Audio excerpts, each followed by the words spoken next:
తిరుమలకు వచ్చే భక్తులు తప్పనిసరిగా చూడవలసినటువంటి ప్లేసెస్లో ఖచ్చితంగా చక్రతీర్థం ఒకటి. ఇది మనకి శిలాతోరణం నుంచి కొంచెం ముందుకు వస్తే లెఫ్ట్ సైడ్లో మనకి వాటర్ ఫాల్ కనిపిస్తుంది.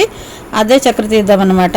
అసలు చక్రతీర్థం ఎలా ఏర్పడింది అంటే శ్రీ మహావిష్ణువు చేతి చక్రం వలన ఏర్పడినటువంటి తీర్థం అయితే దాన్నే చక్రతీర్థం అని చెప్పారంట. ఒకప్పుడు ఈ కొండ మీద ఇంకా తీర్థాలు కూడా రానప్పుడు నీళ్లు ఉండేవి కావట. అప్పుడు బ్రహ్మదేవుడు వచ్చి ఈ కొండ మీద నేను కొన్నాళ్ళు తపస్సు చేయదలుచుకున్నాను, కాబట్టి నాకు తపస్సు చేసే వాళ్ళకి నీళ్లు కావాలి, కాబట్టి నాకు జలం ఇవ్వు అని చెప్పి శ్రీహరిని అడిగాడట. అప్పుడు శ్రీహరి తన చక్రంతో భూమిని తవ్వి అందులో నుంచి పాతాళ గంగ పైకి వచ్చేటట్లుగా చేశాడట.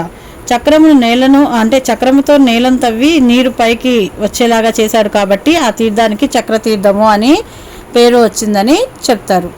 ఈ వీడియో మీకు నచ్చినట్లయితే లైక్ చేయండి. థ్యాంక్ యూ, ధన్యవాదాలు.